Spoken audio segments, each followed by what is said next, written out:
Um fato relevante, desembargadora Lígia, é que ontem, na segunda-feira, no dia 26 de dezembro, seria a primeira audiência de instrução. Eu compareci com ele na audiência, mas, infelizmente, a audiência não se realizou porque a magistrada teve problemas, não conseguiu comparecer virtualmente. O promotor aguardou por 30 minutos, nós aguardamos por 50 minutos. Infelizmente, a audiência não ocorreu, mesmo com todas as testemunhas na sala de audiência, né? E nós presencialmente. Então, a audiência ficou marcada para o dia 21 de outubro. Temos ainda um aguardo, né? E, portanto, o nosso pedido é a retirada do equipamento, considerando, que ele é primário de bons antecedentes. 2, considerando que ele permaneceu 5 meses preso. 3, considerando que o laudo, o exame de corpo de delito deu totalmente contrário às declarações da criança. A criança disse que houve penetração e o laudo corrobora, aliás, o laudo, ele nega, ele vai na contramão do que a criança está afirmando. Então, isso lança uma dúvida gigantesca sobre a palavra dessa criança, já que ela disse que houve uma penetração e o laudo nega. E também essa contradição da palavra, essa dúvida enorme da palavra da criança é lançada também, é reforçada também por esse laudo da psicóloga atestando que a criança tem um comportamento tranquilo. Então, considerando os 5 meses de prisão, considerando 9 meses cumprindo rigorosamente essa medida tornozeleira, eu penso que é razoável que esse tribunal possa avaliar positivamente o pedido de retirada do equipamento para que ele continue, evidentemente, comparecendo, justificando as atividades, mas existe uma dúvida aí gigantesca, oceânica, em relação à palavra dessa criança. E a palavra e ao conteúdo da acusação. Então, excelências, esse é o pedido para que vossas excelências possam avaliar, e considerando, inclusive, a audiência que não ocorreu ontem, porque a juíza não pôde comparecer por motivos pessoais, né? O que causa ainda um atraso maior e um prejuízo maior para quem está sofrendo as agruras do processo penal e que pretende provar sua inocência. Então, esse é o nosso pedido, excelência. Pois não, doutor. Concedo a palavra ao Ministério Público. Obrigada, excelência. Como vemos, o paciente se insurge contra um suposto constrangimento ilegal ocasionado pelo juiz de direito da Vara Única da comarca de Aracati, Ceará, em razão de ter indeferido o pedido de retirada da tornozeleira eletrônica, combinado com excesso de prazo para o uso do monitoramento. Da dinâmica do feito processual, pode-se observar que o réu foi preso em cumprimento de mandado de prisão preventiva em 20 de julho de 2023 e está solto sob as condições de medidas cautelares, dentre elas o monitoramento eletrônico, desde 7/12 de 2023, como já foi dito. Sob a alegativa de excesso de prazo, portanto, o réu pleiteou a retirada dessa tornozeleira e, diante da manifestação contrária do Ministério Público, o magistrado de piso denegou o pedido do acusado, reavaliando a imposição da medida e decidindo pela necessidade de manutenção do monitoramento eletrônico, conforme decisão proferida no dia 2/7 de 2024, portanto, recente, exatamente no processo de origem, no processo 0205-412, 53/2023, pontos 8.06.0300. Assim, pela análise dos autos de primeiro grau, não há que se falar em excesso de prazo das medidas cautelares diversas da prisão, em especial do uso da tornozeleira, porquanto, embora o monitoramento eletrônico tenha sido fixado pelo prazo de 6 meses, a autoridade coatora ponderou pela necessidade de sua manutenção, sendo a última reavaliação, portanto, datada de 2/7 de 2024. Na ocasião, destacou-se, inclusive, o fato de o crime em tela tratar-se de um crime de estupro contra o próprio filho ou enteado, uma criança de apenas 10 anos à época, importantes vetor para o arbitramento da restrição. Não restou qualquer dúvida quanto à alteração, portanto, da situação fática dos autos, a ponto de autorizar a revogação dessas medidas cautelares impostas, permanecendo inalteradas as condições que autorizaram a sua decretação, sendo, portanto, razoável a manutenção da medida. Constata-se que a autoridade coatora demonstrou em data recente os motivos concretos para a manutenção da medida cautelar de monitoramento eletrônica, não se vislumbrando, assim, excesso de prazo da referida medida. Sendo assim, ratificamos integralmente o parecer ministerial acostado às folhas 33 e 38 dos autos. É nossa manifestação, Excelência. Devolvo a palavra à eminente relatora, desembargadora Lígia. Gostaria que indagasse das partes se contentam com a leitura do projeto de emenda. Alguma objeção? Nenhuma objeção, Excelência. Sendo assim, Sem objeção. pois não, doutor. Ouçamos o projeto de emenda. Habeas corpus, penal e processo penal, estupro de vulnerável, liberdade provisória mediante cautelares. De necessidade da manutenção do uso de monitoramento eletrônico, inexistência, preservação da medida devidamente justificada, razoabilidade e proporcionalidade, constrangimento legal não evidenciado, ordem denegada. Número 1.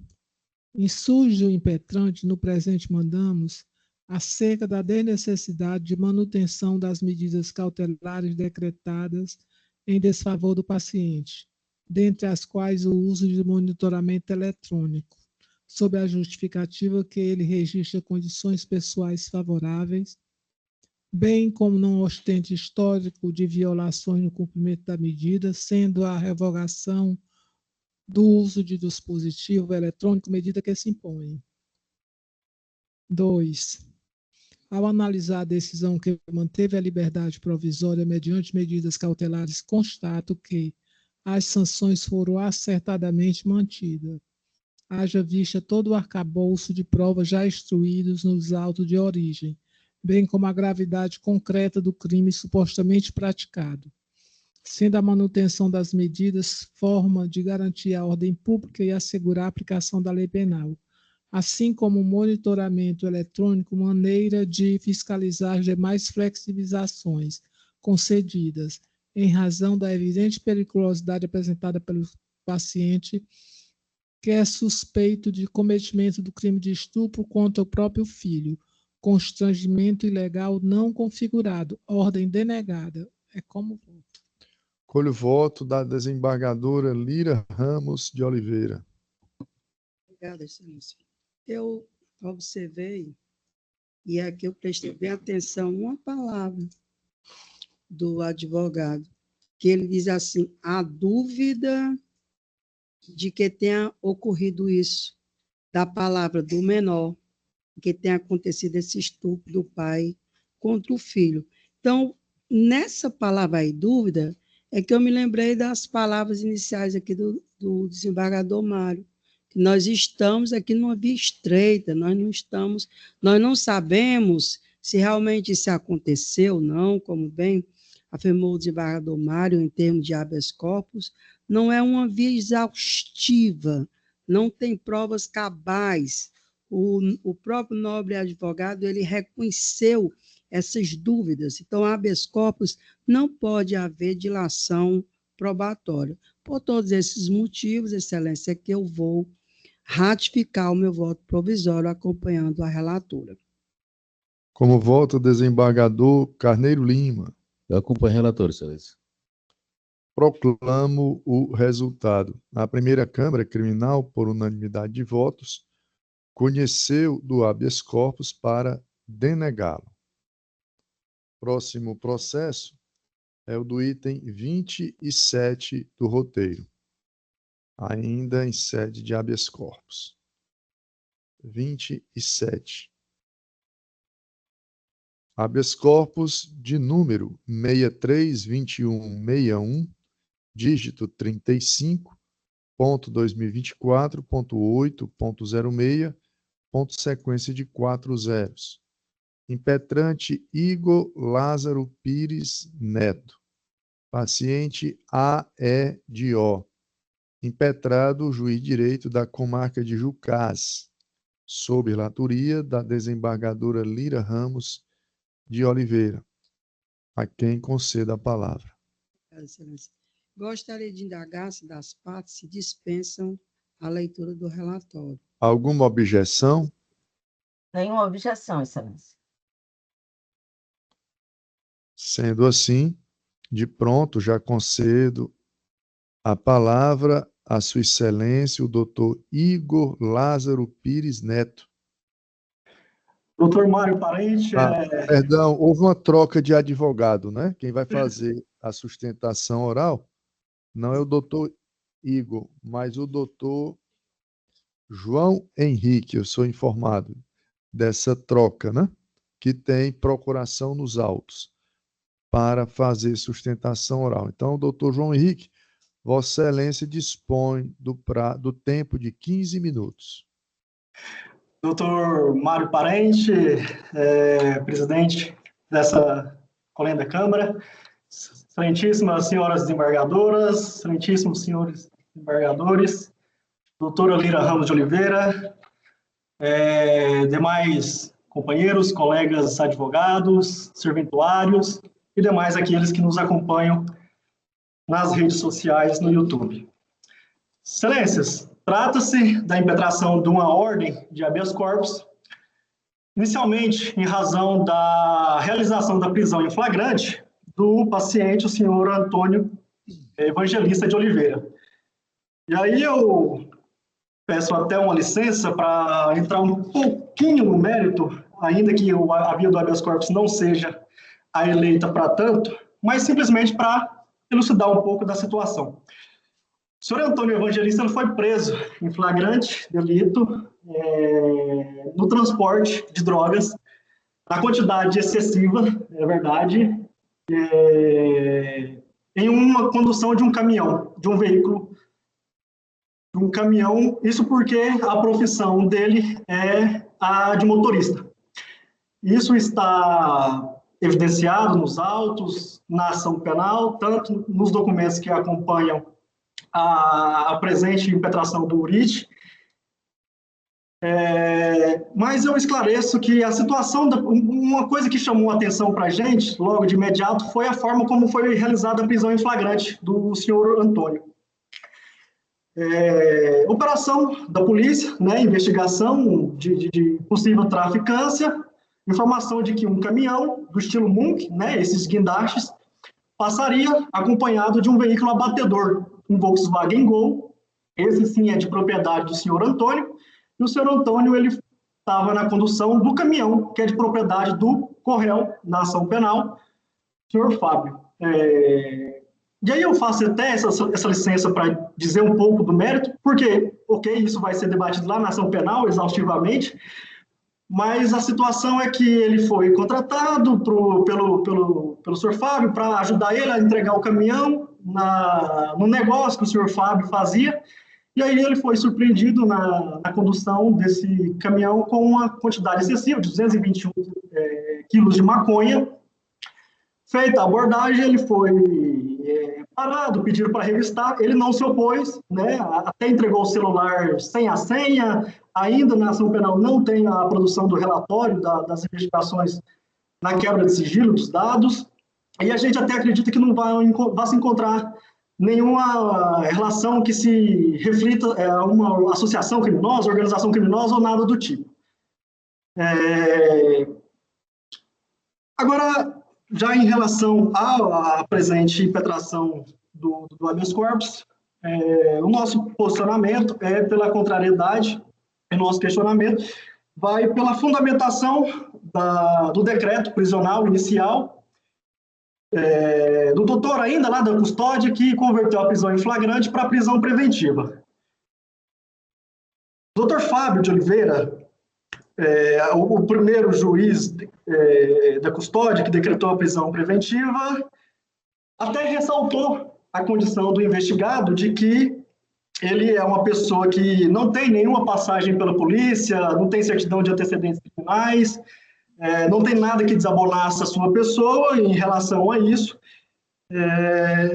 mas converteu a prisão em flagrante em prisão preventiva em razão da gravidade concreta da conduta, gravidade abstrata do delito. A nomeação desse instituto, acho que agora não vem muito ao caso, mas simplesmente por conta disso, pela gravidade concreta da conduta do transporte de excessiva quantidade de drogas. De fato, o paciente foi surpreendido na condução da traficância, né, 220 quilos de drogas, mas a gente questiona as fundamentações da decretação da prisão preventiva, isso porque se nós rememorarmos o Instituto da Prisão Preventiva, que tem como condição essencial o fumus comicio delicti, fumaça do cometimento do delito. Isso aí não tem dúvida, realmente foi surpreendido na condução do veículo. Sobre a autoria e materialidade, sobre a autoria é uma questão de exaurimento, como disse anteriormente, não se questiona, mas a gente questiona o perigo statis libertatis. Outra condição essencial para a conversão da prisão preventiva, para a decretação da prisão preventiva.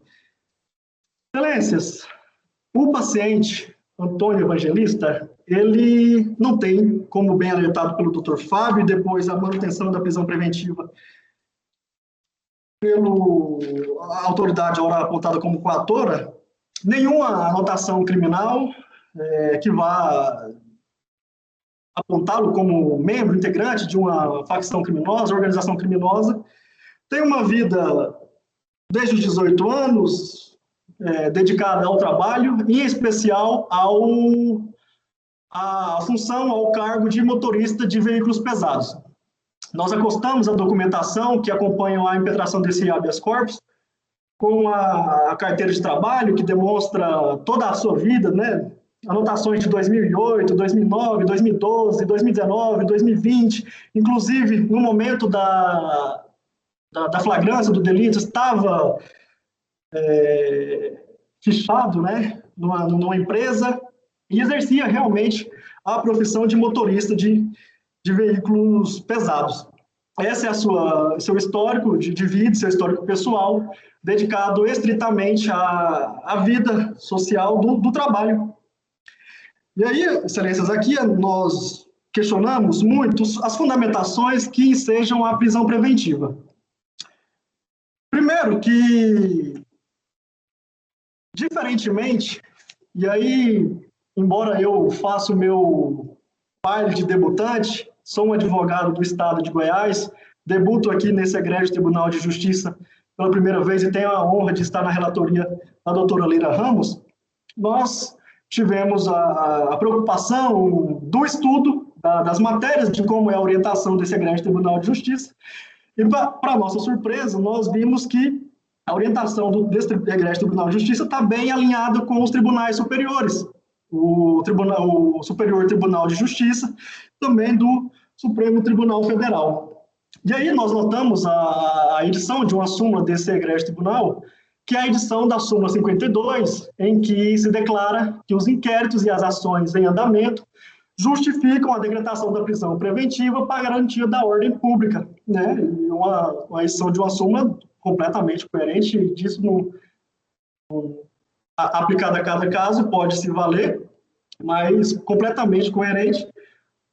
Mas não é a situação do caso. O caso é um especialíssimo, é um rapaz que dedicado à vida do trabalho, de motorista de caminhão, ele não tem sequer nenhuma anotação. Outra súmula também desse egrégio Tribunal de Justiça é a súmula 63, que as condenações criminais com trânsito e julgado fundamentam e autorizam a prisão preventiva em razão desse estado de perigo, da garantia da ordem pública, desse estado de perigo gerado pela liberdade daquele que eventualmente esteja preso em prisão preventiva. Excelências, aqui também muito nos chama a atenção que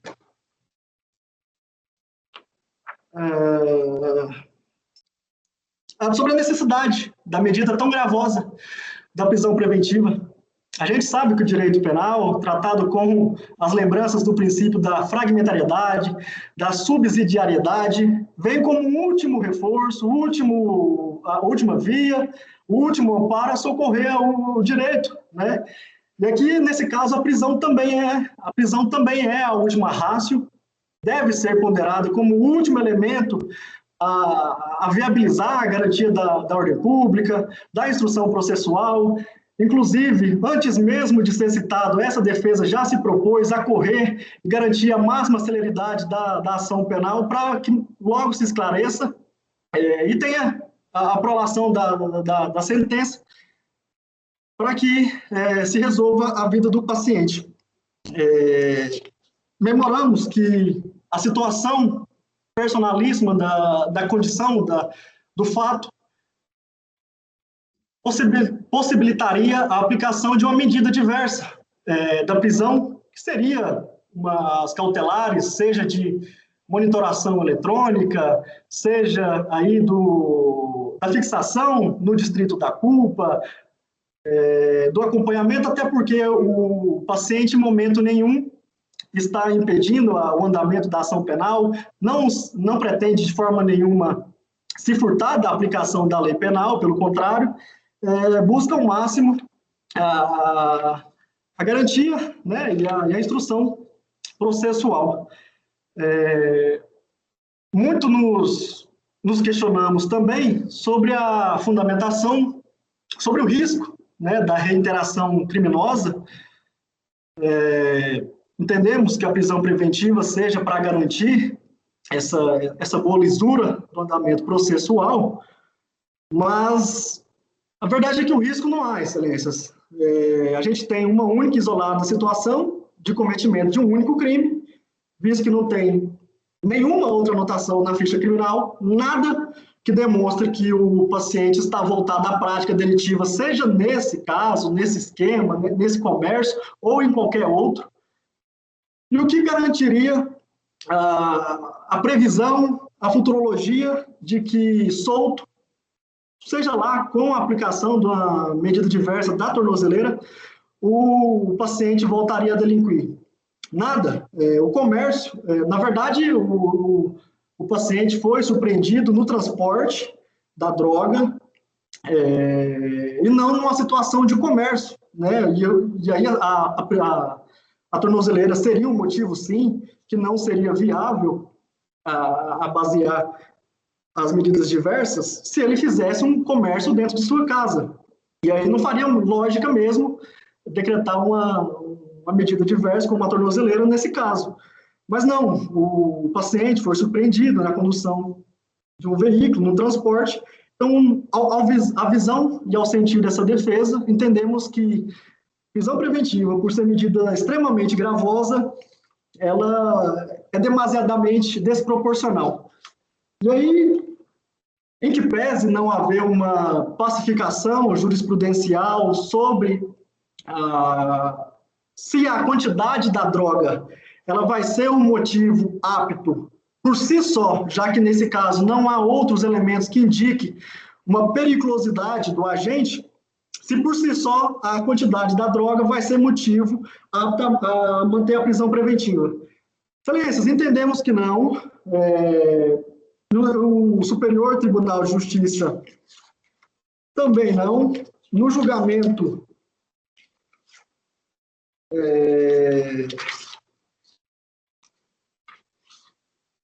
nesse caso, do Supremo Tribunal Federal, no habeas corpus 230, 304 do Supremo Tribunal, disse que a gravidade abstrato do crime de tráfico de drogas não é suficiente por si só a justificar a prisão preventiva. E realmente, todo crime é grave, até porque se não fosse, não seria tratado na esfera do direito penal.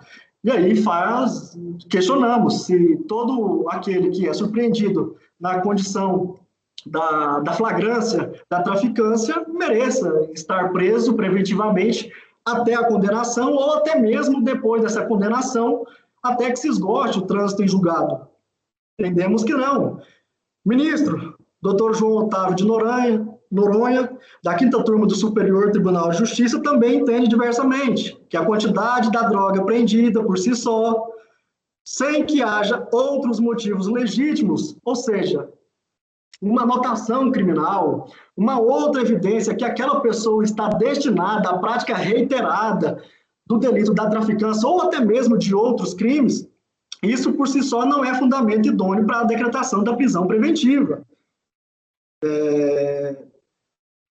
Além disso, Celestes, ressalto que o paciente primário possui, embora não seja casado, convive em união estável no estado do Pará, lá tem, e agora não nesse mais momento, um emprego, possui um enteado menor de 12 anos que depende do trabalho do seu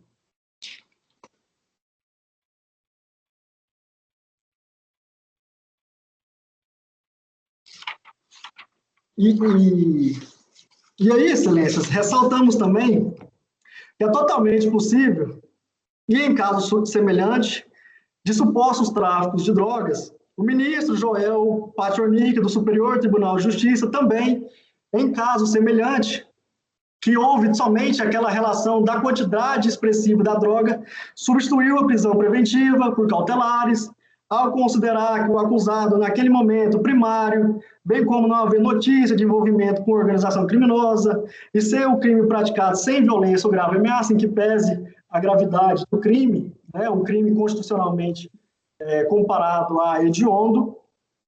Doutor João Henrique, o tempo está esgotado. Para concluir. Perfeitamente, doutor.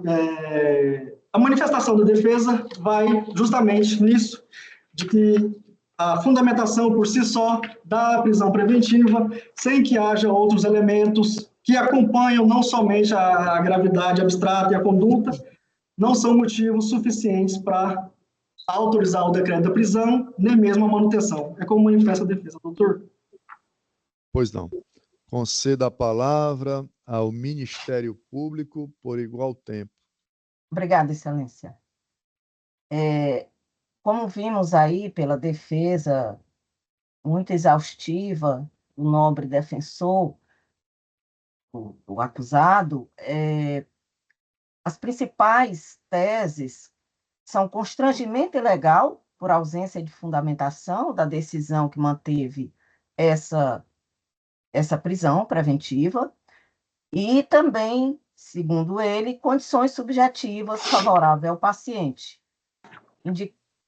indicando primariedade e emprego fixo. No entanto, apesar de essas teses, como eu disse, foram exaustivamente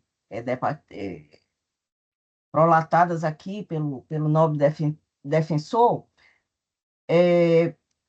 a prisão preventiva encontra-se, a nosso ver, suficientemente fundamentada na garantia da ordem pública em razão da gravidade dos crimes e também na aplicação da lei penal. Registre-se que a folha de antecedente criminal do autuado, embora não apresente outras passagens pela polícia, a prisão restou fundamentada na gravidade da conduta atribuída ao mesmo, uma vez que, em tese, estaria transportando uma elevada quantidade de droga em caminhão, aproximadamente, segundo os autos, 221 quilos de maconha, conforme folhas 10 e folhas 45 dos autos de origem, e conforme informado a composição policial, seria parte de uma rota de tráfico para abastecimento de droga para consumo local e no estado também do Rio Grande do Norte, o que evidencia a periculosidade do paciente. Ademais, sobre a quantidade de droga apreendida, para o Superior Tribunal de Justiça, segundo o recurso de habeas corpus 102.733, Minas Gerais, do relator ministro Ribeiro Dantas, da 5ª Turma, julgado em 4/10/2018, abre aspas, a quantidade, a natureza ou a diversidade dos entorpecentes apreendidos podem servir de fundamento ao decreto da prisão preventiva. Fecha aspas. Por último, ressalte que os argumentos lançados pelo paciente de que ostenta condições pessoais favoráveis por si só não são determinantes, portanto, para a revogação da prisão cautelar quando persistem os requisitos autorizadores da prisão preventiva, tal como já foi dito, a garantia da ordem pública. E mais, no que diz respeito às medidas cautelares substitutivas da prisão, no caso, não se mostra compatível, considerando que não são adequadas e suficientes para a garantia da ordem pública, diante da gravidade em concreto da conduta delitiva, além do risco da reiteração criminosa. Assim, excelências, ratificamos integralmente o parecer ministerial acostado às folhas 54/60 dos autos, pela não concessão do habeas corpus. Essa é a nossa manifestação. Devolvo a palavra à eminente relatora, desembargadora Lira. Excelência, parabenizando aí o doutor João Henrique, até nas suas palavras de dizer que vai tentar acelerar esse processo para realmente dirimir essas dúvidas que estamos aqui e estamos mediante um habeas corpus e que, como o próprio doutor João Henrique disse, que não poderia entrar no mérito, mas que ele disse na sua sustentação oral que realmente o fez brilhantemente. Dito essas considerações, excelência, eu gostaria de indagar das partes se aceitam a leitura da proposta de emenda. Dispensam? Sim, sim. Sendo assim, ouçamos a leitura do projeto de emenda. Obrigado, excelência. Cuida-se de habeas corpus com pedido de liminar impetrado por Igor Lázaro Pires Neto em favor de Antônio Evangelista de Oliveira contra ato praticado pelo juiz de direito da Vara Única da Comarca de Jucás, que decretou a prisão preventiva do paciente às folhas 10 a 15 e indeferiu o pedido de revogação número 10.264, dígito 49.2004, as folhas 16 e 19, pela suposta prática dos delitos previstos, e aqui não só é o tráfico, mas tem o 35, o 36, cumulado com o artigo 40, incisos 5º da Lei 11.343/2006, e também do artigo 14 da Lei 10.826/2003, e ainda mais em concurso material, nos termos do artigo, em tese, do artigo 69 do Código Penal. 2. A parte impetrante pleiteia a concessão de ordem de habeas corpus para determinar a soltura do paciente ou com a aplicação de medidas cautelares diversas, requerendo: 1. Ausência de fundamentação idônea para a prisão preventiva do paciente. 2. Condições subjetivas favoráveis, indicando que o paciente é primário, possui bons antecedentes, tem trabalho declarado e família que depende de sua renda. E 3, possibilidade de substituição da prisão por medidas cautelares diversas. Número 3, da tese de ausência de fundamentação idônea para prisão preventiva do paciente. Como bem aqui defendeu aqui a tese o nobre advogado. Compulsando os autos de origem, depreende-se que o juiz acuó converteu a prisão em flagrante do paciente em prisão preventiva e indeferiu o pedido de revogação da prisão com base na prova da materialidade, nos indícios suficientes de autoria, evidenciados pelos elementos de informação colhidas no inquérito policial número 479/389/2004, conforme consta as folhas 1 a 55 dos autos de origem, bem como na garantia da ordem pública. E aí a garantia da ordem pública é bem quanto, não é só nisso. bem quanto garantia da ordem pública diante da gravidade concreta do delito, eis que, a partir de investigações sobre a cidade de Iguatu ser rota de tráfico de drogas para consumo local e para transporte para o estado do Rio Grande do Norte, o paciente foi preso em flagrante transportando mais de 220 quilos de maconha, dividido em 211 tabletes de 1,46 kg, e esses 1,16 kg, segundo consta aqui, estava escondido entre os pneus do caminhão, além de 34 munições calibre 22, conforme consta no auto de apresentação e apreensão, as folhas 10 dos autos de origem, o que evidencia a periculosidade em tese do paciente diante da vasta quantidade de droga apreendida. 3.1. Portanto, verifica-se que o magistrado Acol fundamentou, sim, a decisão de forma idônea e especificada, apontando os elementos concretos dos autos que contribuíram para a convicção acerca da presença dos requisitos para segregação cautelar do paciente. 3.2. Ademais, em que pese a parte impetrante alegue que o paciente é primário, possui bons antecedentes, tem trabalho declarado e família que depende de sua renda, destaque-se que, aspas, condições subjetivas favoráveis do agente por si só não impede a prisão cautelar, caso se verifique presentes os requisitos legais para a decretação da segregação cautelar, fecha aspas, aqui é do STJ, da 6ª turma, julgada em 1/7/2024.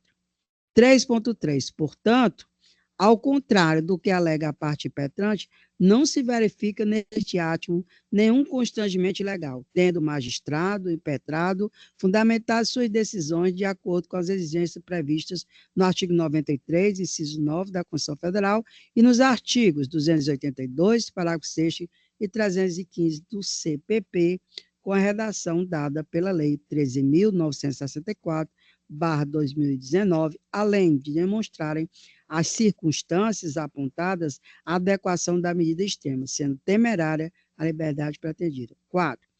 Tese de possibilidade de substituição da prisão por medidas cautelares diversas. Restando evidenciada a indispensabilidade da medida cautelar extrema, tem-se como decorrência lógica a inaplicabilidade das medidas cautelares diversas nos termos do artigo 319 do CPP. Ordem conhecida e denegada. É como voto, senhor. Colho o voto do eminente desembargador Carneiro Lima. Com o relator, excelência. Como voto a desembargadora Silvia Soares de Sanóbrega. Acompanho o voto da relatora, excelência. Proclamo o resultado. A primeira Câmara Criminal, por unanimidade de votos, conheceu do habeas corpus para denegá-lo. Próximo processo é o que consta no item 10 do roteiro. Item 10.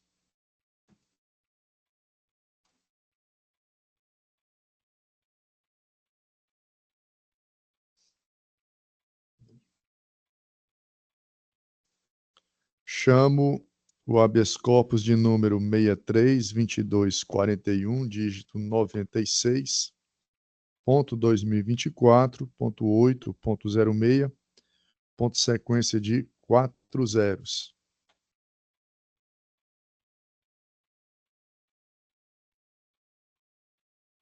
Impetrante Samuel Diógenes Baqui Landim. Paciente Altione Messias Gonzaga. Impetrado o juiz de direito da comarca de Icó, sob minha relatoria. Sustentação oral a cargo do Dr. Samuel Diógenes Baqui Landim. Aproveito a ocasião para indagar se Sua Excelência está presente na sala virtual. Se estiver presente, por gentileza, acuse o seu comparecimento. Não há nos nossos registros que o Dr. Samuel esteja presente. Também não temos notícias se algum outro advogado o substitui com poderes para fazer a sustentação oral. Fica, portanto, prejudicado julgar neste momento.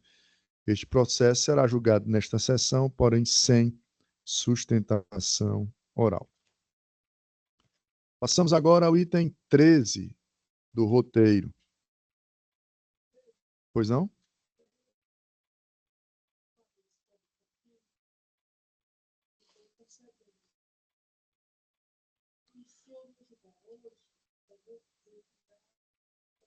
Sim, sim. Preferência, né? Qual é o item, desembargadora Lígia?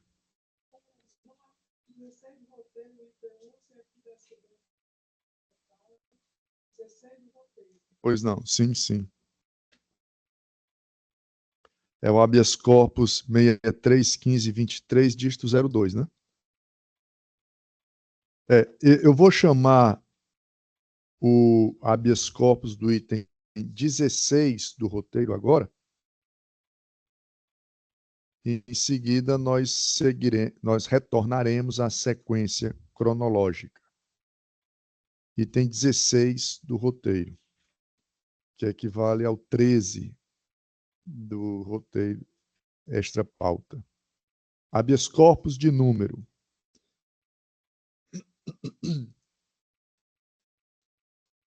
Habeas corpus de número 631523, dígito 02.2024.8.06, ponto sequência de 4 zeros.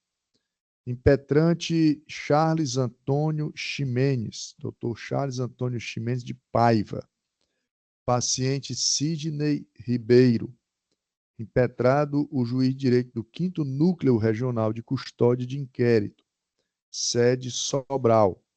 Relatoria da desembargadora Lígia Andrade de Alencar Magalhães.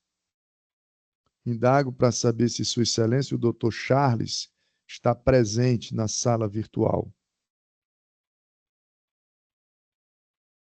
Se o Dr. Charles estiver presente ou alguém que o substitua com poderes para fazer sustentação oral, por gentileza, acuse o seu comparecimento.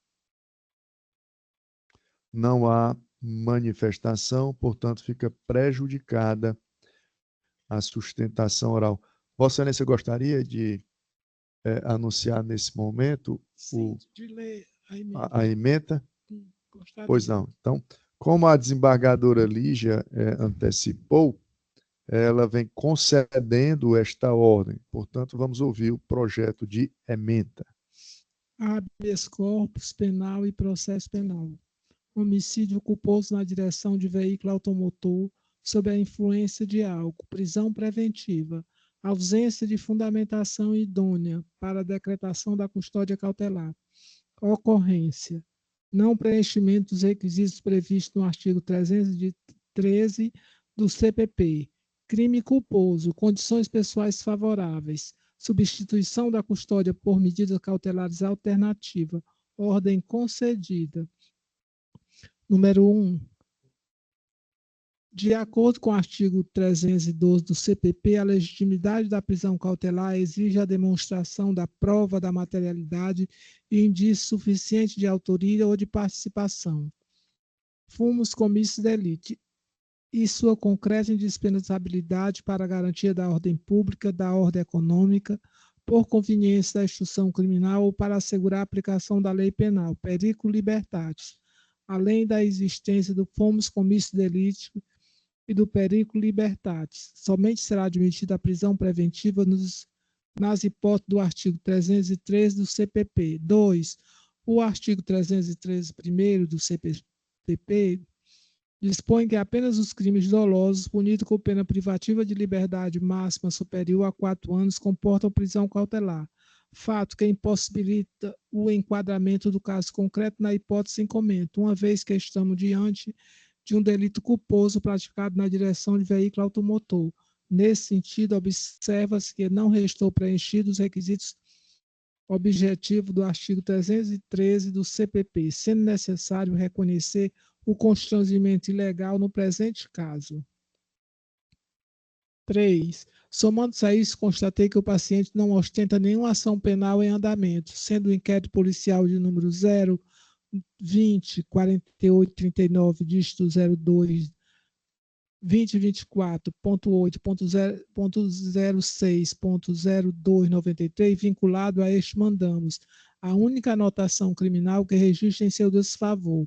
4. Conclui-se, portanto, que a manutenção da custódia cautelar do paciente é desnecessária para o resguardo da ordem pública, sendo mais adequado para o caso concreto a imposição de medidas cautelares alternativas nos termos do artigo 282, parágrafo 6º do Código de Processo Penal, vez que é primária e tem bons antecedentes. Ordem concedida mediante aplicação das medidas cautelares previstas no artigo 319, inciso 1, 4 e 9. É como voto. Pois não. Colho o voto da desembargadora Lira. Fico com o voto provisório com a relatora. Como vota desembargador Carneiro Lima. Com a relatora, excelência. Proclamo o resultado. A primeira Câmara Criminal, por unanimidade de votos, conheceu do habeas corpus para concedê-lo, nos termos do voto da relatora. Retomando, portanto, a ordem cronológica, chamo o habeas corpus do item 13 do roteiro.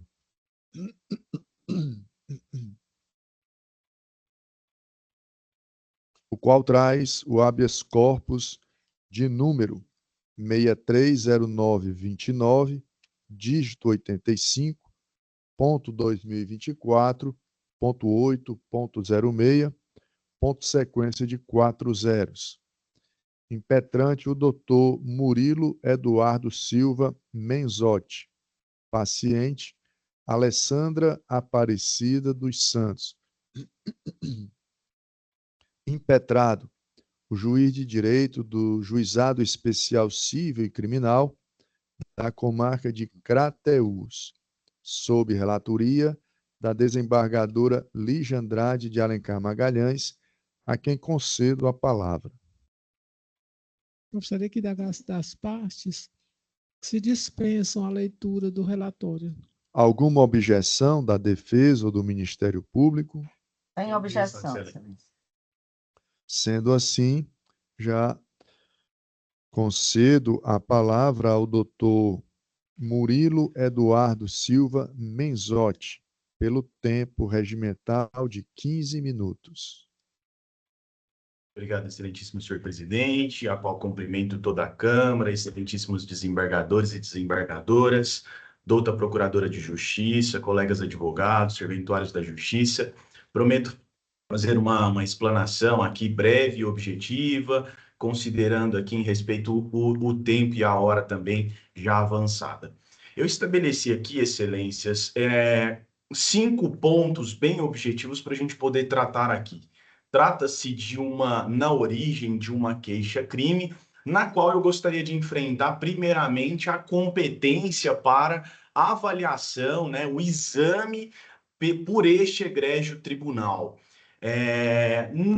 O procurador de justiça oficiante, que emitiu o parecer, apontou que não teria competência esse egrégio tribunal em razão da súmula 640 do Supremo Tribunal Federal, na qual nós entendemos que é incabível nesse caso, até mesmo pela a existência específica, pelo princípio da especialidade, inclusive, da súmula 690 do Supremo Tribunal Federal, que vigorava, que dizia, prescrevia que compete originariamente ao Supremo Tribunal Federal julgar habeas corpus contra a decisão da turma recursal, mas que esta súmula foi superada pelo julgamento do habeas corpus 86834 de relatoria pelo pleno do Supremo Tribunal Federal, em relatoria do ministro Marco Aurélio, do qual vem de forma bem pacificada já nos tribunais que há competência pelo Tribunal de Justiça quando em análise de habeas corpus contra atos reiterados das turmas recursais e na origem do juizado especial. Enfrentado essa parte, eu entendo que é cabível ao exame da matéria por vossas excelências. Muito bem, cuida-se na origem aqui de queixa-crime por fatos ocorridos dia 29 de março de 2021, na qual narra o querelante que a sua ex-esposa participava ali na internet de uma live na qual houve algumas ofensas à sua honra. né? A minha constituinte, a paciente aqui, é uma pessoa do qual a sua atividade desempenhada é de orientação religiosa e espiritual, na qual ela propôs ali uma campanha, um programa em meio à pandemia chamada Dores na Alma, do qual as pessoas, os seus seguidores, na qual são bastante seguidores, adentrava essa live pedindo para fazer a sua participação de forma aleatória, não tinha nenhuma premeditação, preparação.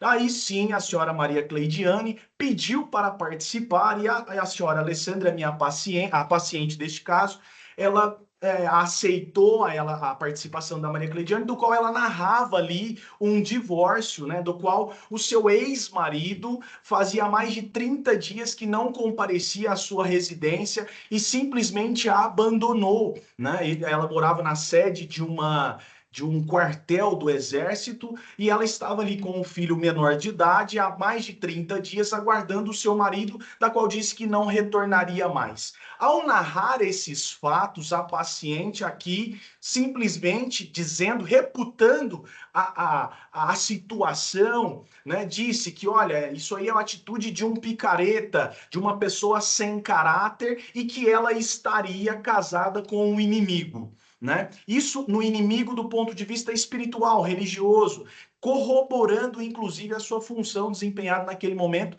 de uma conselheira, de uma orientação espiritual. É importante ressaltar, excelências, que a nenhum momento, nem por parte da Cleidiane e muito menos pela paciente, do qual nem se poderia imaginar qual era o nome do ofendido, do supostamente ofendido. Não foi dito ali o seu nome de nenhuma forma, não foi atribuído nada pessoal, e sim a situação na qual Maria Cleidiane estava passando e narrando a paciente, a senhora Alessandra.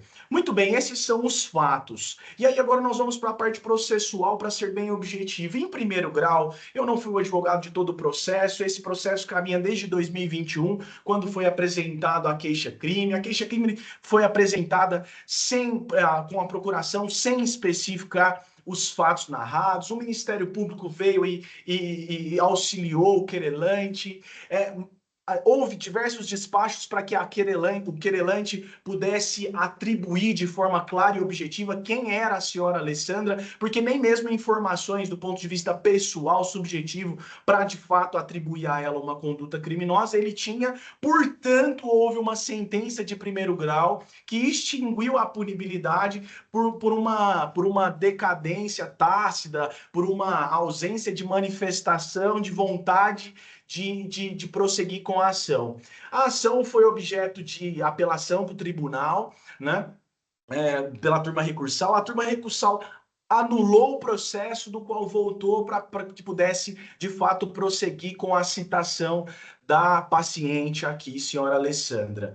Muito bem, esse processo, ele caminha no Juizado Especial Cível, mas, de acordo com o artigo 806 do Código de Processo Penal, né, as ações privadas, elas devem ter o seu recolhimento das custas processuais. É verdade que, inicialmente, houve o pedido de justiça gratuita por parte do querelante, que não foi apurado em nenhum momento, nem mesmo na fase recursal para a turma recursal. E quando chegou-se no momento da audiência, nós alegamos ali, eu já estava como patrono desta ação, e ali nós só alegamos que existia ali uma falha de procedibilidade, porque não houve o recolhimento das custas processuais.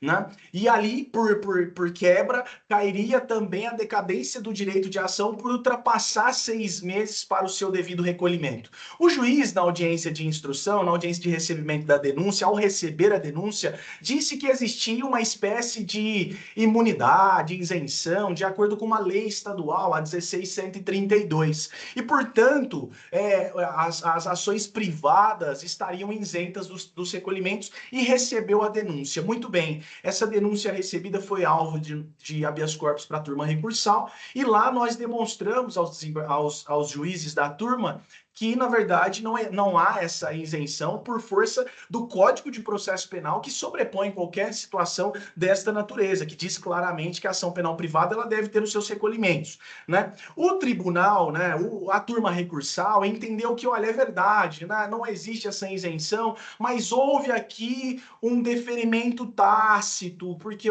né, não analisou, então se aceitou essa questão de justiça gratuita. Muito bem, mas a turma recursal entendeu que não era cabível, incumbir a turma recursal determinar ali um recolhimento e nem mesmo uma recomendação. E aí é importante Vossas Excelências entender que o querelante se trata de major do Exército, com um salário de mais de 20 mil reais, com um trâmite onerado para o Tribunal de Justiça de há 4 anos de um processo, com diversas diligências de citação, do qual ele é major do Exército e não houve nenhum tipo de recolhimento, nem mesmo uma recomendação para fazer todos esses recolhimentos. Então, assim, esse é o primeiro ponto que nós entendemos que há uma decadência do direito pelo não recolhimento das custas processuais, né? Na nossa visão, não existe a possibilidade de reconhecimento da justiça gratuita tácita, porque o querelante é pessoa instruída, com advogados particulares, né, renomados, enfim, a todo o processo houve essas falhas processuais. E mais que isso, e aí agora avançando já para um outro ponto, nós assumimos a defesa e a cada passo da defesa e a cada passo do processo, a cada despacho do juiz de primeiro grau, nós identificamos pareceres do Ministério Público, nós identificamos movimentações processuais na qual a defesa não tem acesso. Portanto, o processo de primeiro grau de conhecimento já foi objeto de inúmeras petições por esse advogado, já foram objeto de inúmeras denúncias de que nós não temos acesso a tais pareceres, e o juiz de primeiro grau diz, olha, esse parecer aqui não tem prejuízo, porque o Ministério Público apenas pediu o prosseguimento do feito e tal. Olha, excelências, nós estamos aqui no Estado Democrático de Direito e a única coisa que a defesa pede é acesso integral aos autos.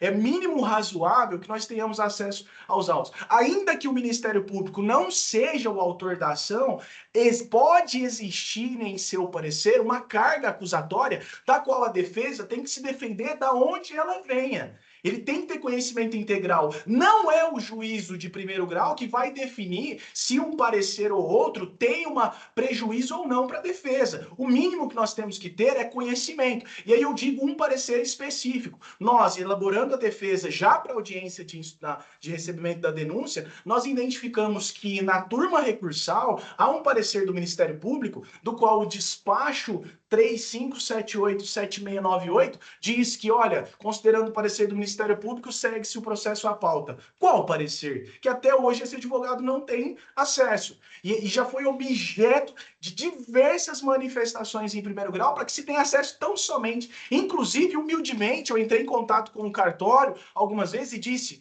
gente, resolva o nosso problema, certifique nos autos com cópia integral o que vocês têm acesso. Inclusive, foi objeto de manifestação escrita nossa. Certifique nos autos com cópia integral do processo para nós. Ainda que vai ficar repetitivo, algumas páginas ainda, mas isso vai nos garantir que nós vamos ter acesso a todo o processo. E outra, aí o juiz de primeiro grau, ele disse que foi franqueado o acesso, e aí ele se identificou que o oficiante, o Ministério Público oficiante em primeiro grau, colocava suas petições em sigilo, ainda que o processo está em segredo de justiça. E isso não oportunizava a defesa acesso.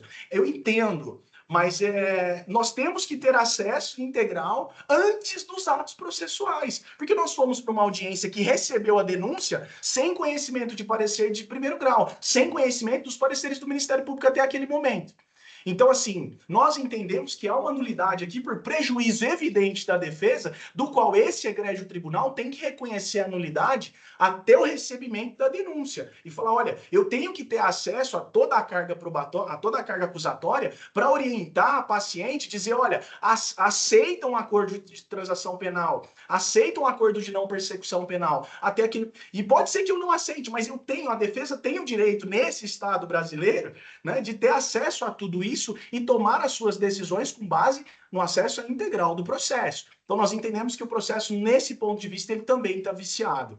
E fazendo uma análise aqui, sobretudo das decisões dessa Câmara e sobretudo da relatora, do qual eu cumprimento, que eu vi decisões que homenageiam muito o contraditório à ampla defesa, nós tivemos acesso a um julgamento de Vossas Excelências do dia 21 de agosto, há uma semana atrás, de um processo do qual cuidava-se aqui de queixa-crime e que reconheceu aqui pela eminente relatora e foi seguida por unanimidade o processo, o recurso em de distrito 0050-73325 de 2020, que foi julgado na semana passada, que entendeu pela ausência de justa causa num caso extremamente semelhante. E aqui já para finalizar, eu abro aspas daqui que a eminente desembargadora Lígia disse e qual foi acolhido na integralidade por todos os eminentes desembargadores.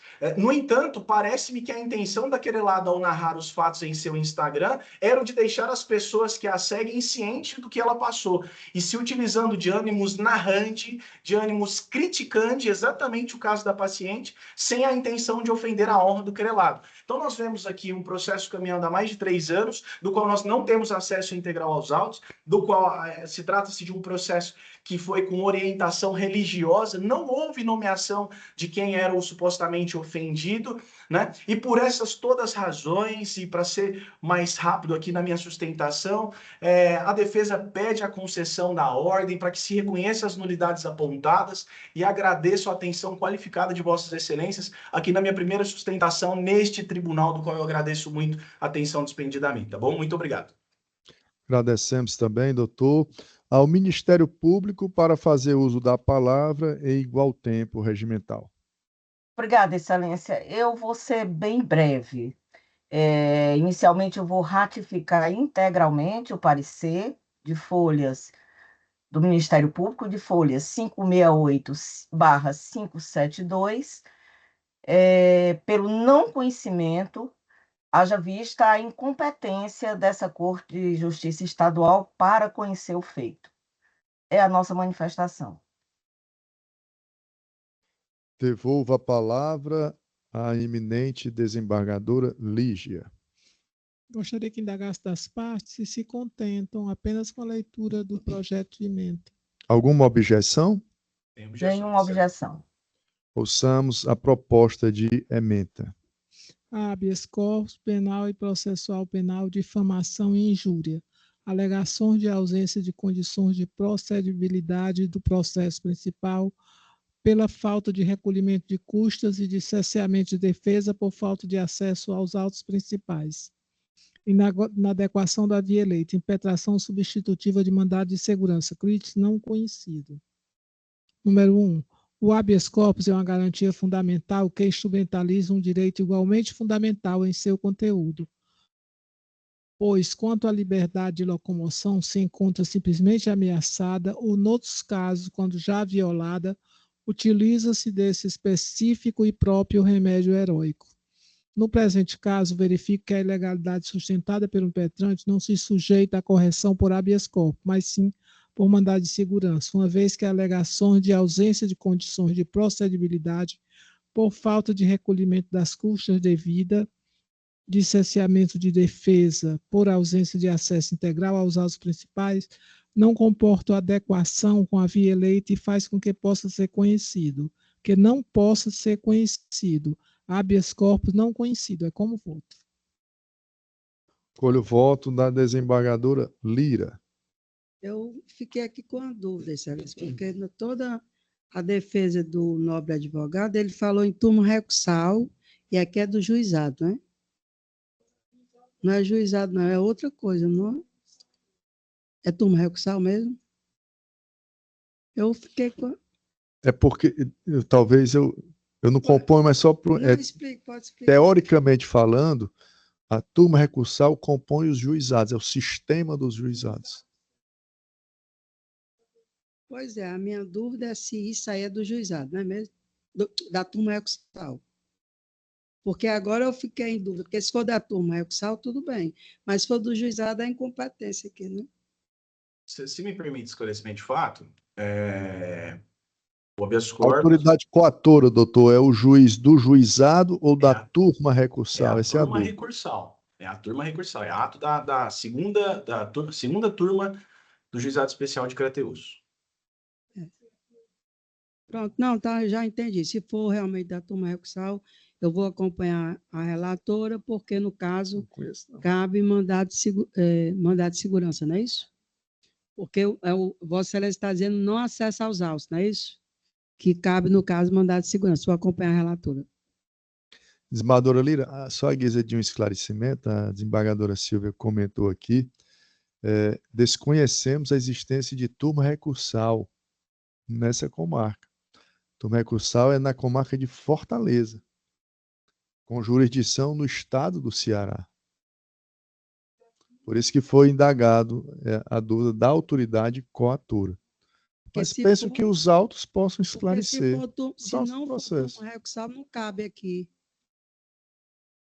Não cabe. Então não aqui é turma recursal. Não é. Se não é turma recursal, é o não conhecimento pela incompetência, né?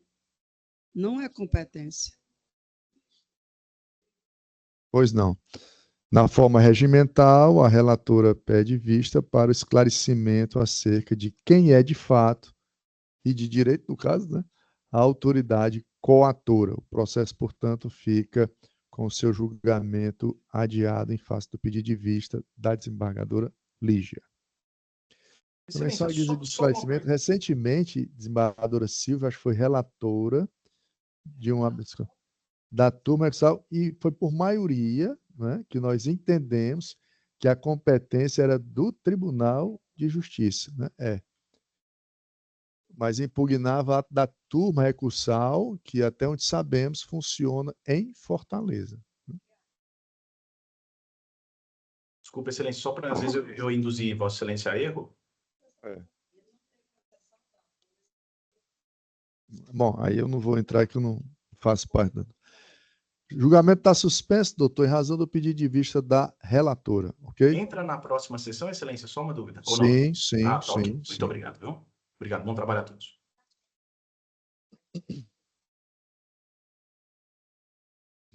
Excepcionalmente não vai entrar, porque a desembargadora relatora vai entrar de férias. Sem problema, obrigado. Bom, prosseguindo, chegamos ao item de número 44 do roteiro, o qual traz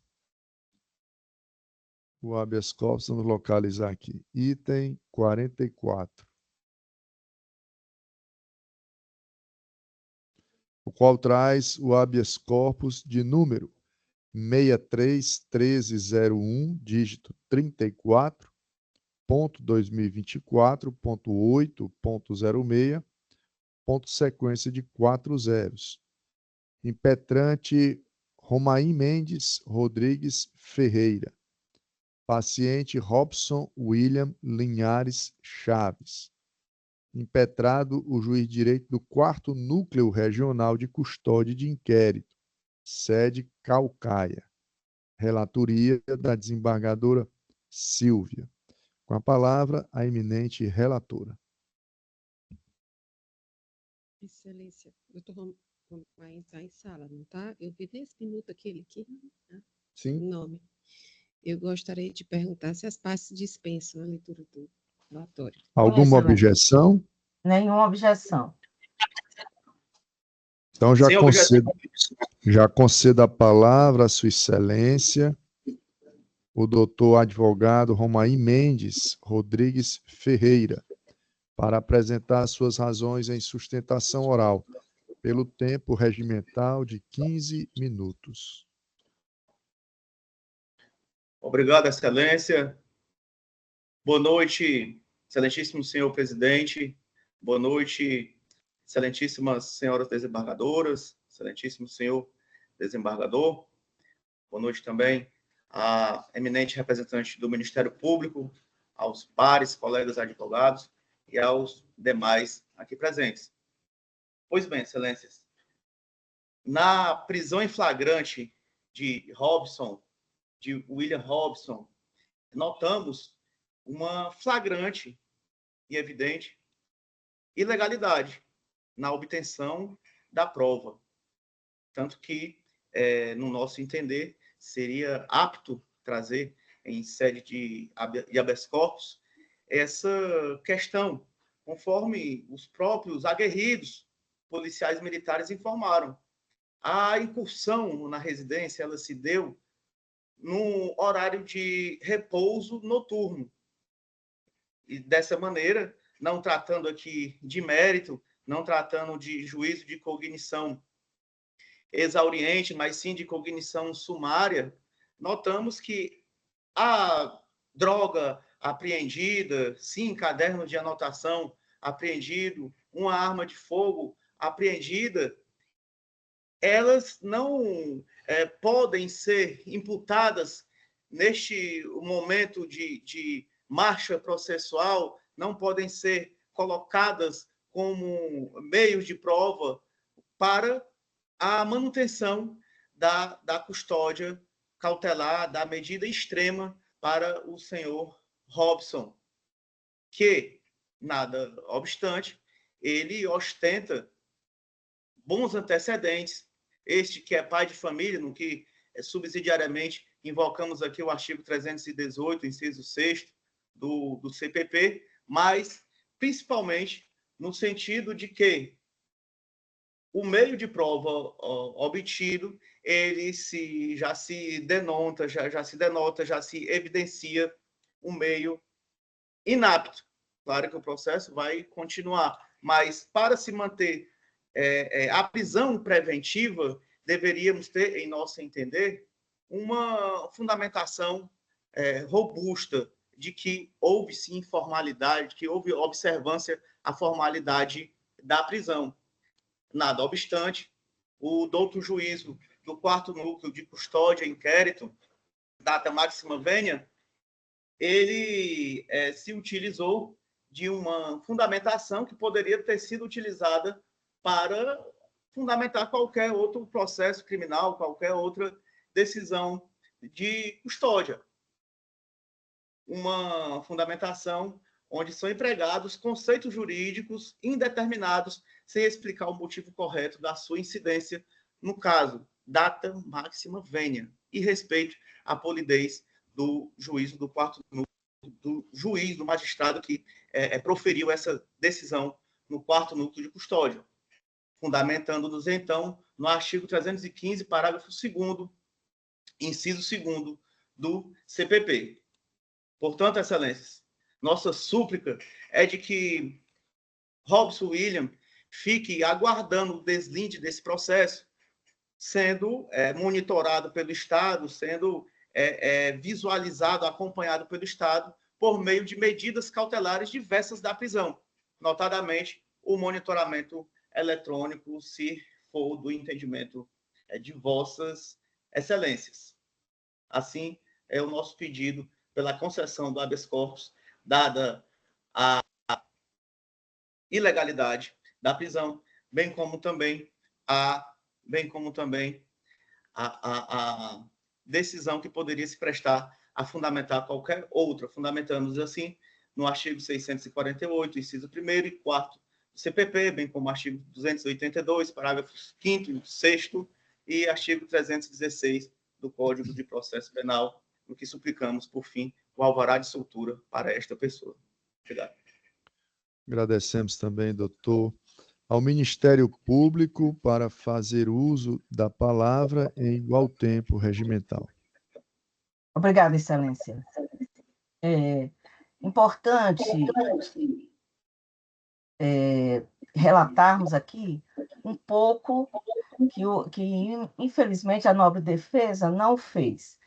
De acordo com a denúncia do dia 18 de julho de 2024, por volta das 20 horas, os acusados Anderson Silva Almeida e Robson, o atual paciente, William Linhares Chaves, foram presos em flagrante delito por terem praticado supostamente crimes previstos no artigo 33 e 35, ambos da Lei 11.343/2006, bem como por estarem na posse de munições e arma de fogo de uso permitido, artigo 12 da Lei 10.826/2003.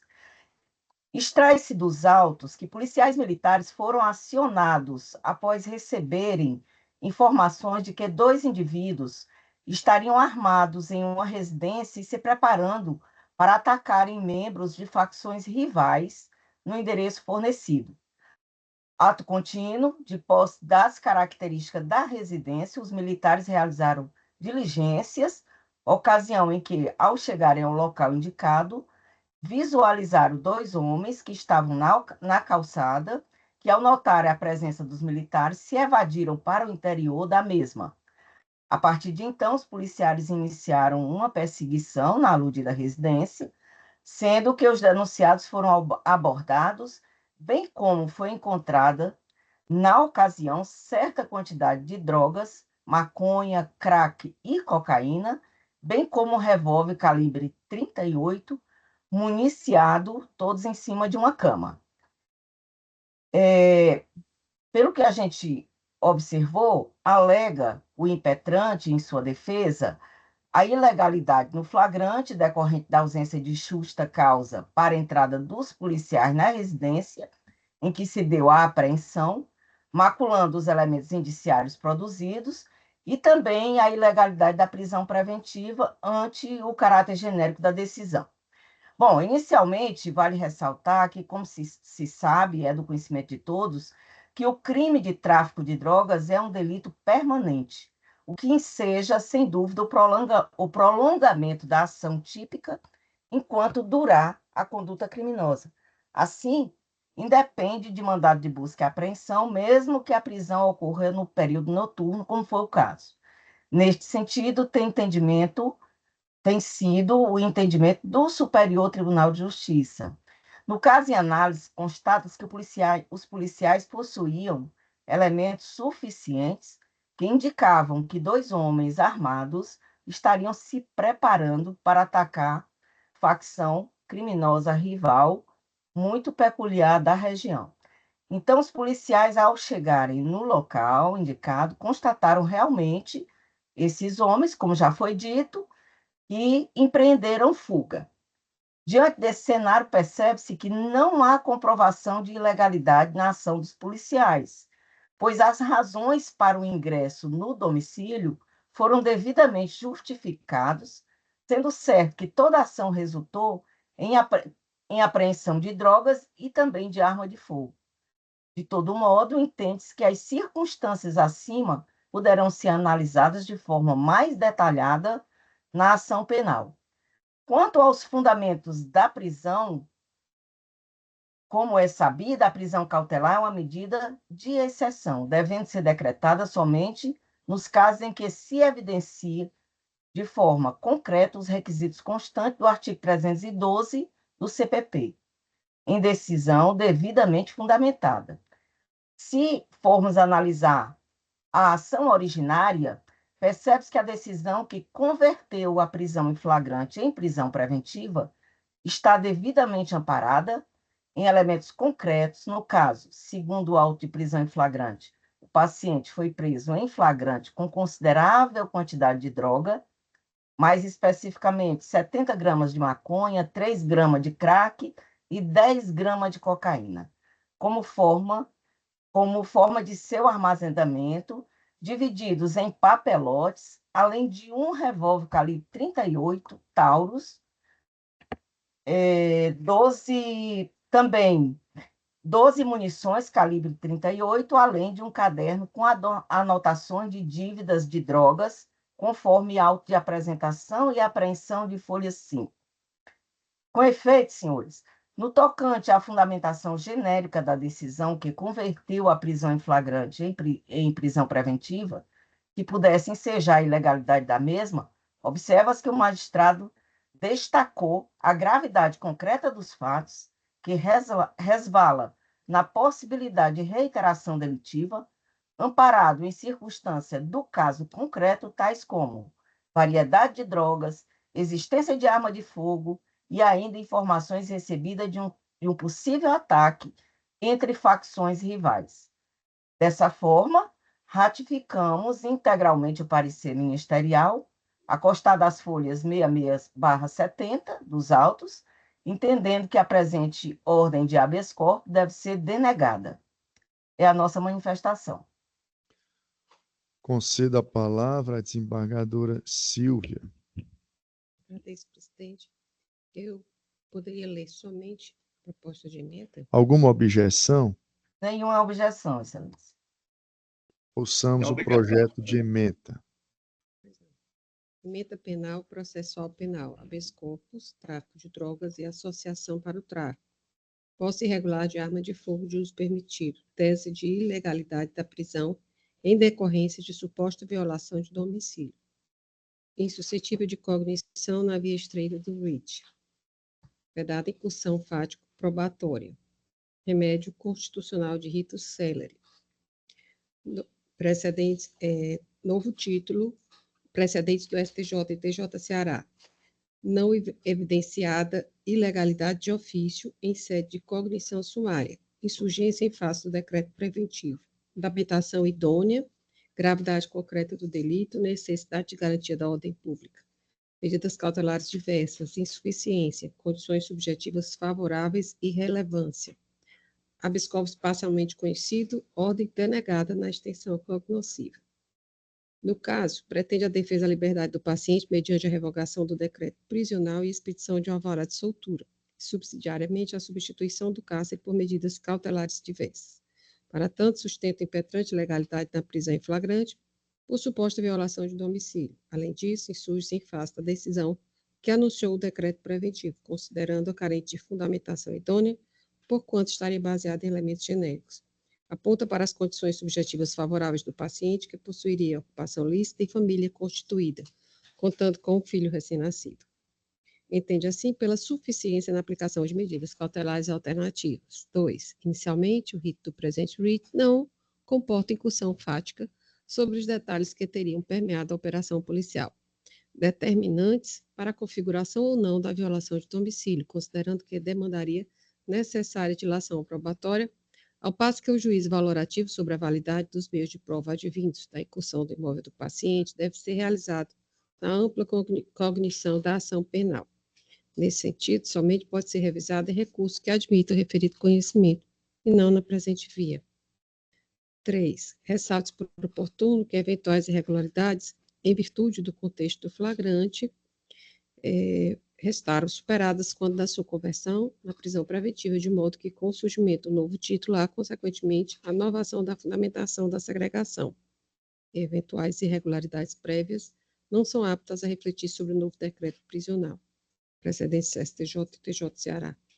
4. Ademais do vislumbre do inquérito policial, número 939-3538-2024, folhas 1 a 33 dos autos originários, identifica-se que o depoimento dos condutores responsáveis pela incursão é uníssono quanto ao contexto pelo qual efetivaram a prisão do paciente, qual seja, pois denúncias que existiriam 2 indivíduos armados em uma rua em Uruburetama, em tentativa de fuga quando da aproximação da composição policial.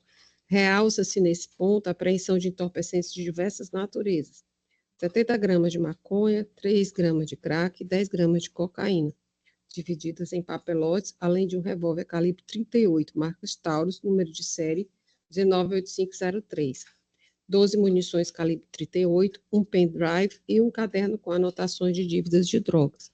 Na ocasião, ainda teria sido encontrada em posto denunciado a quantia de R$ 5.617, conforme se depreende do auto de apresentação e apreensão de folha 5. 5. Embora se reconheça a relevância da proteção contra ingerências arbitrárias no domicílio, como imperativo constitucional e convencional, e Pacto Internacional sobre Direitos Civis e Políticos, legitima-se a excepcionalidade do ingresso, sem mandado judicial, nas hipóteses que indicam que dentro dessa ocorre situação de flagrante delito, consoante fundadas razões justificadas posteriormente. Porque tanto a tese cognoscível, verifica-se que a decisão que decretou a prisão preventiva do paciente foi plenamente fundamentada, com respaldo na necessidade da garantia da ordem pública, que dos elementos constantes do inquérito policial 939-3538-2024, o paciente e o corréu, que também já fora impetrante também em um outro habeas corpus sobre o mesmo fato, foram presos em flagrante na posse de 70 gramas de maconha, 3 gramas de crack e 10 gramas de cocaína. cocaína, divididas em papelotes, munições e revólver calibre 38. Esse contexto, ao menos no presente momento, indica a inviabilidade da aplicação de medidas cautelares alternativas à prisão, ante a gravidade concreta da conduta supostamente perpetrada. Assim, demonstrada a necessidade e adequação da prisão preventiva, ela não se revela incompatível com o princípio da presunção de inocência e não constitui antecipação de pena, até porque, como visto, encontra amparo em elementos concretos. Por essa mesma razão, por mais que o paciente possua ocupação lícita e família constituída, isto, por si só, não representa um óbvio à fixação da medida cautelar extrema, precedente desta primeira Câmara Criminal. Habeas corpus parcialmente conhecido e na extensão cognoscível denegado. Pois não, eu já prolatei o voto provisório, me acostando ao entendimento da eminente relatora, e no caso aí desse habeas corpus, o que se tem no cenário até então demonstrado são indícios fortes, né, de participação em organização criminosa, né, pelo envolvimento aí do... Isso. O que reforça ainda mais, né, na mesma linha, né. Então, isso, na mesma linha de entendimento, mesmo fato. Então, em sendo assim, ratifico a votação provisória, acompanhando o entendimento da douta relatora. Colho o voto da desembargadora Lígia. Ratifico o meu voto provisório com a relatora. Proclamo o resultado. A primeira Câmara Criminal, por unanimidade, conheceu parcialmente do habeas corpus para denegá-lo, nos termos do voto da eminente relatora. Bom, nós teríamos mais 1, 2, 3 processos a serem julgados com sustentação oral.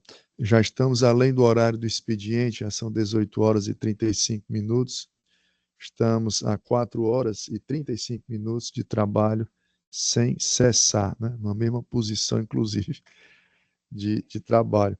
Eu sugiro aos eminentes pares que nós encerremos, né, a sessão nesse momento e deixemos esses 3 processos para a próxima sessão de terça-feira, né? Toda terça-feira temos sessão e esses ficam com preferência para julgamento. A exemplo do que fizemos ontem na sessão criminal, onde também encerramos a sessão, designando 40 e tantos processos, né, para a próxima semana.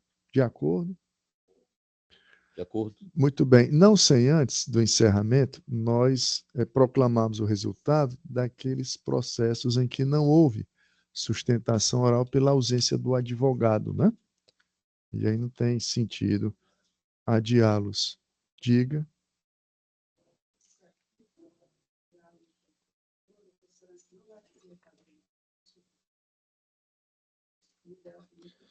Aí paciência, aí a gente aplica a lei, não é? A gente vai aplicar o regimento e a lei, né? O que puder ser julgado, a gente julga, o que não puder... Né? Bom, então, doutora Larissa, os processos em que nós não julgamos por falta da ausência do advogado, por uso de número... Excelência, com licença, Pois não? Permissão para me retirar. Uma boa noite. Doutor, agradecemos. Muito obrigado também. Então, item 10 do roteiro de habeas corpus.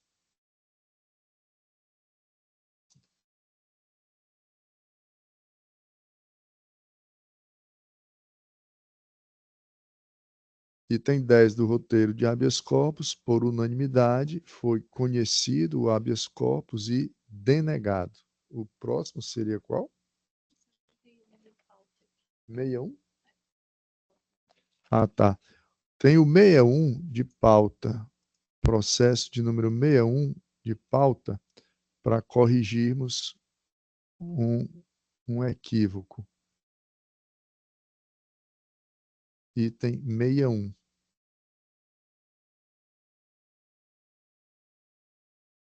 Apelação criminal de número 203952, dígito 55, 2023.8.06, sequência de 301. Apelante Isaías Ramos Souza, apelado do Ministério Público de relatoria do desembargador Carneiro e revisão da desembargadora Silvia.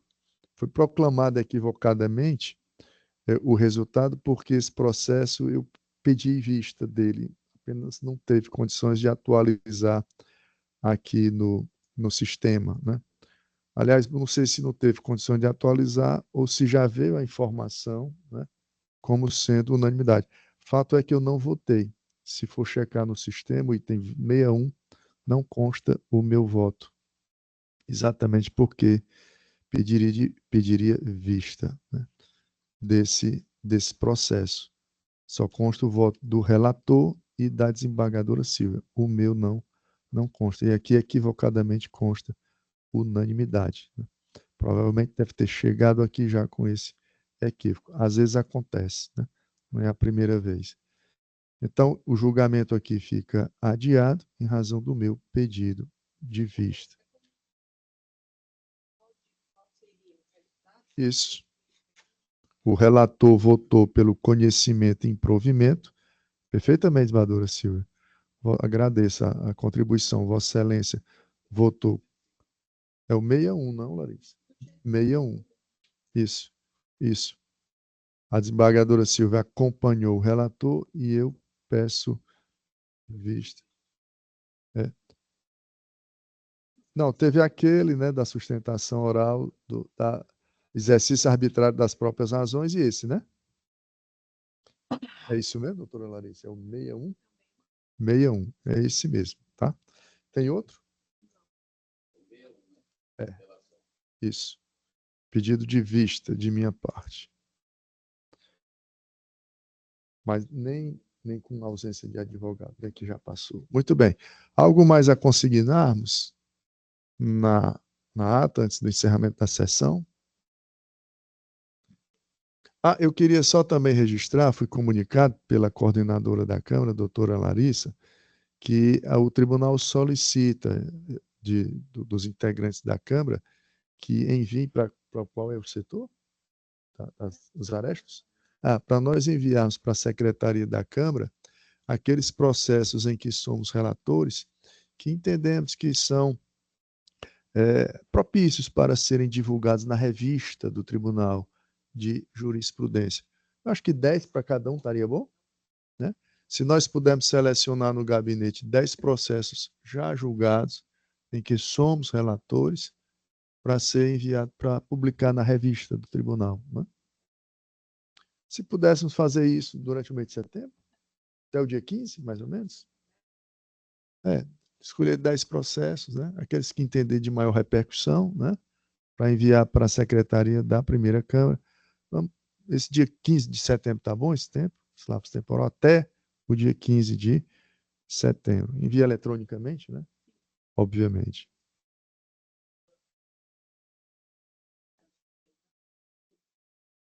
Bom, não havendo mais nenhuma informação a ser prestada, agradecendo a Deus por mais um dia de trabalho, e perguntando à doutora Larissa quantos processos nós julgamos? 146 processos efetivamente julgados. Ontem, 55 na sessão criminal, né? Aliás, 52, hoje, 146. Desejando uma boa noite a todos, declaro encerrada a presente sessão. Boa noite a todos.